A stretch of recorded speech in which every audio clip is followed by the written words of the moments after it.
नमस्कार। मैं डॉक्टर जयंती अपने यूट्यूब चैनल जया लिटरेचर में आपका बहुत बहुत स्वागत करती हूँ और आज आपके लिए एक कहानी लेकर आई हूँ जो मेरी पुस्तक झरोखे से है। तो चलिए सुनिए कहानी। जस करने तस भोगहु ताता। हमारा 5 लोगों का परिवार गोरखपुर के टसड़ा कोठी में रहता था।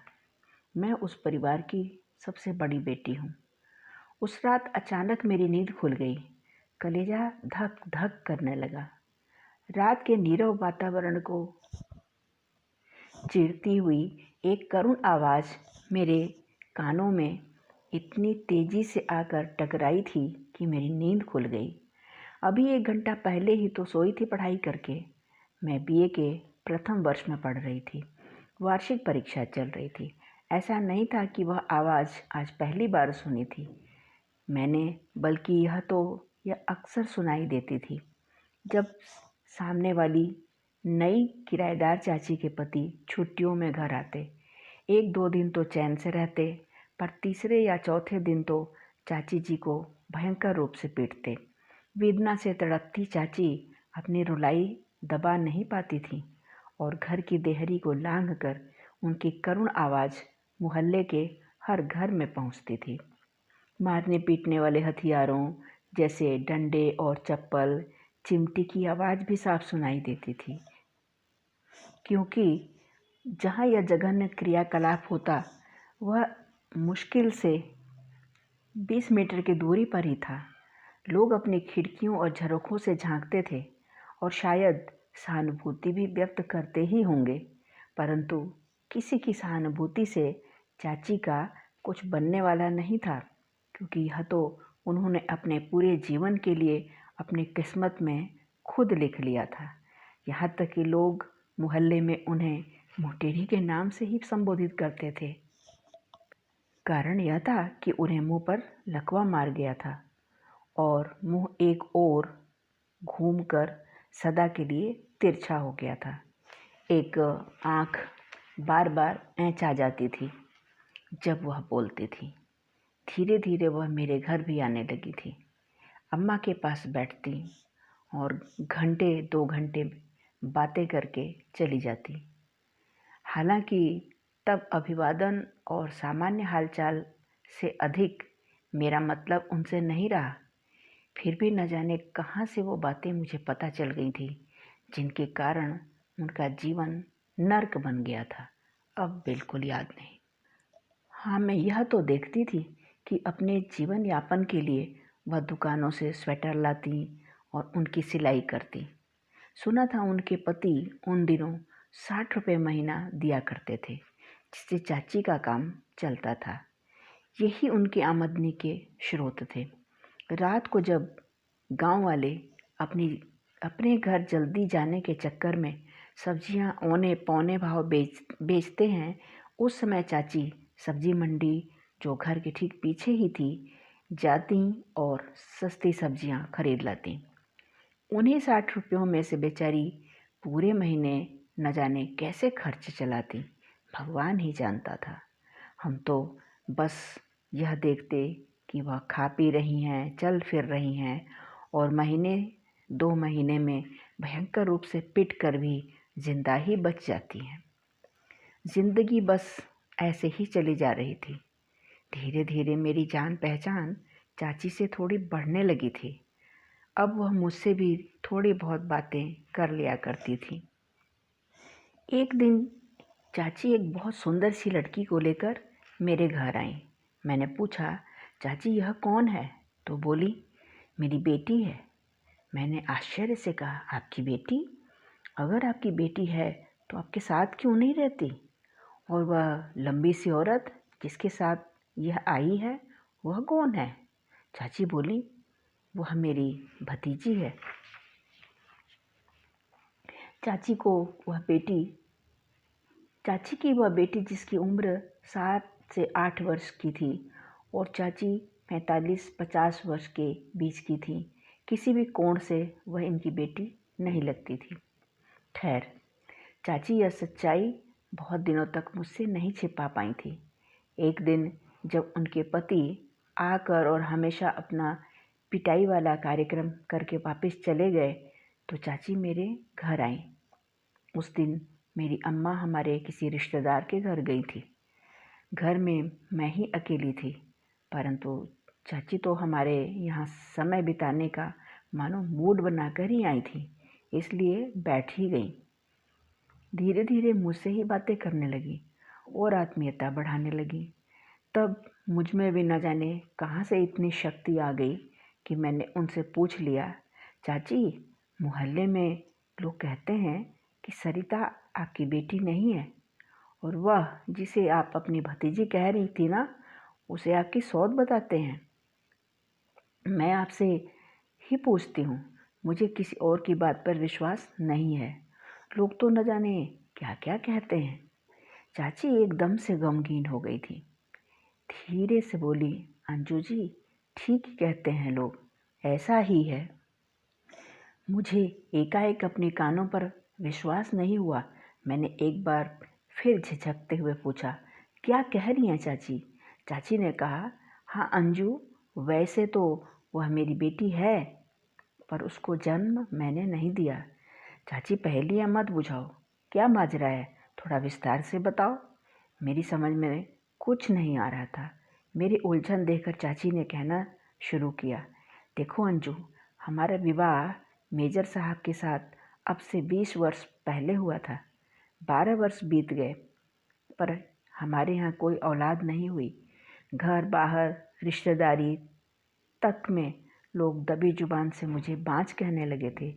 ये भी मुझसे उखड़े उखड़े रहते और इस निसंतानता के गम से उबरने के लिए खूब शराब पीते और पूरी पूरी रात मेरा शोषण करते, परंतु हमारे यहाँ कोई औलाद नसीब में न थी न हुई। चारों ओर के तानों से मेरा मन टूटता था और इनकी बेकदरी मुझसे सहन नहीं होती थी। एक बार जब मायके आई तो अपनी जवान होती भतीजी को देखकर मुझे एक उपाय सूझा और भाई से मैंने कह दिया, भाई इस कुसुम को 12वीं के बाद तूने घर बैठा दिया है, कहे तो इसे अपने साथ ले जाऊं और वहीं इसे बीए करा दूं और घर संभालने का कुछ ढंग भी सिखा दूंगी। आखिर लड़की को तो दूसरों के घर ही जाना है ना एक दिन।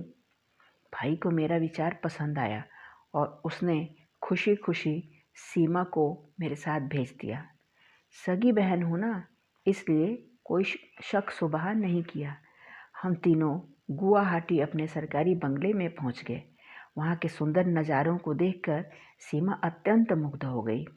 उसके आने से मेजर साहब का मन भी थोड़ा लगने लगा था, पर यह स्थिति भी उनके मन को निसंतानता के दुख से कम नहीं कर पाई।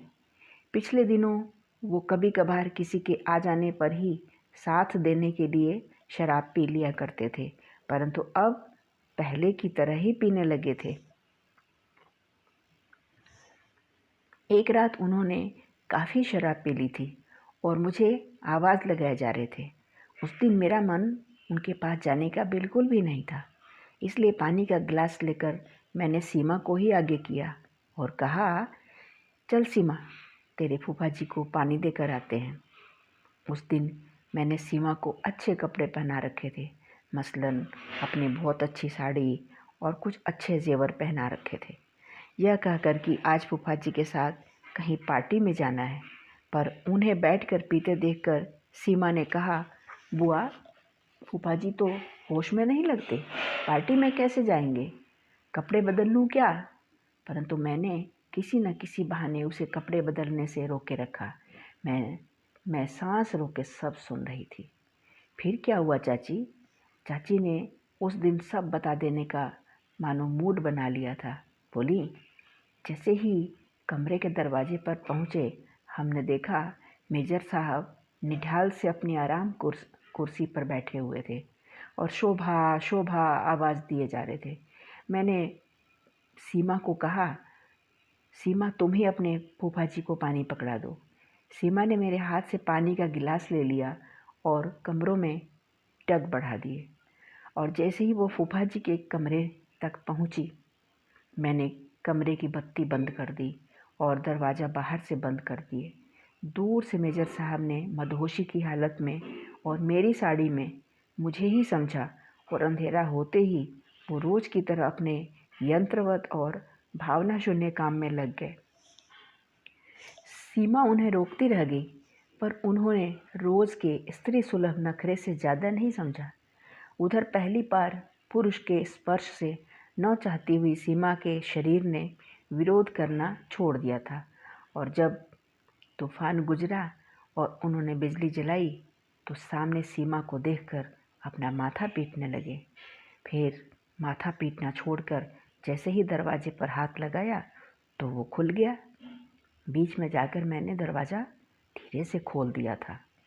मैं जो चाहती थी हो चुका था और अब अंजाम भुगतने को तैयार बैठी थी। जैसा मेरा अनुमान था, ये मुझे ढूंढते आए और बिना कुछ कहे या मुझसे पूछे बेतहाशा मुझे पीटने लगे। जब मारते मारते थक गए तो बोले, अरे कुतिया, ये क्या करा दिया मुझसे।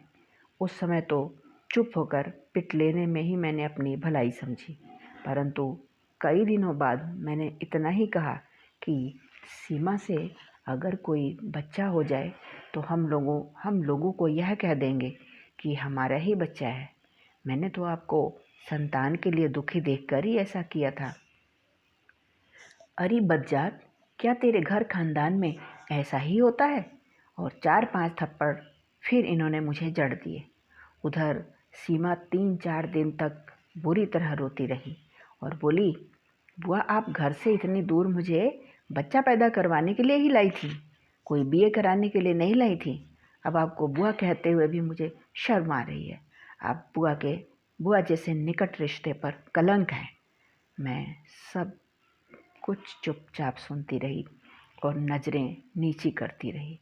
सदा के लिए उसके और मेरे रिश्ते खराब हो चुके थे, पर उन दोनों के नए रिश्ते जो मेरी ही वजह से बने थे अब मज़े में चल रहे थे। एक दिन सुबह ही सज धज कर कहीं चले गए और जब आए तो दोनों के गले में फूलों के हार पड़े थे और चेहरे खुशी से दमक रहे थे। अब वो दोनों कानूनी रूप से पति पत्नी बन चुके थे। उनके बीच में मेरा कोई अस्तित्व नहीं था। बस उन्होंने मुझे 2 टूक कह दिया, कमीनी, या तो घर छोड़कर चली जा, या इस घर में रहना है तो चुपचाप एक कोने में पड़ी रह और आया की नौकरी बजाती रह। मैंने एक तीसरा रास्ता चुना। मैंने उनसे कहा, जब उन्हें मेरी ज़रूरत हो तो बुला लें, पर रहूँगी मैं अलग ही। बस बच्चे के जन्म तक यहीं रहूँगी। उस समय उन्हें सेवा करने वाली आया की सख्त ज़रूरत थी, इसलिए जिस घर की महारानी थी उसी घर में मैं आया बनकर रह गई। 9 महीने बाद सविता का जन्म हुआ। 2 महीने मैंने उसकी माँ की और उसकी सेवा की, फिर उस घर को एक तरफ से छोड़ दिया और यहाँ दूर किराए का मकान लेकर रहने लगी।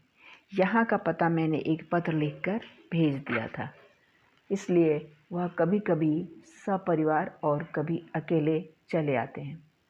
मैं सांस रोके उनकी यह कथा सुनती रही थी। चाह कर भी यह नहीं पूछ पाई कि चाचा जी आपसे मिलने आते हैं। यह बात तो समझ में आती है, पर आपको इतनी बुरी तरह मारते क्यों हैं? चाची ने सभी रिश्तेदारियों में सरिता को अपनी बेटी बता रखा है। यह महज औलाद के लिए एक स्त्री इतना गिर सकती है, इस सत्य का उद्घाटन पहली बार हुआ था। चाची का एक नया रूप मेरे सामने था और मन ही मन उनसे मुझे डर लगने लगा था। साथ ही तुलसीदास जी की चौपाइयाँ मन में चलने लगी थी। जस करनी तस भोगहु ताता। अम्मा घर आ गई थी। चाची को अम्मा के सुपुर्द कर मैंने राहत की सांस ली। धन्यवाद। प्रिय मित्रों, यदि आपको ये कहानी पसंद आई हो तो कृपया इसे लाइक और शेयर कीजिए, और यदि सब्सक्राइब कर दें तो आपका बहुत बहुत आभार। Thank you so much.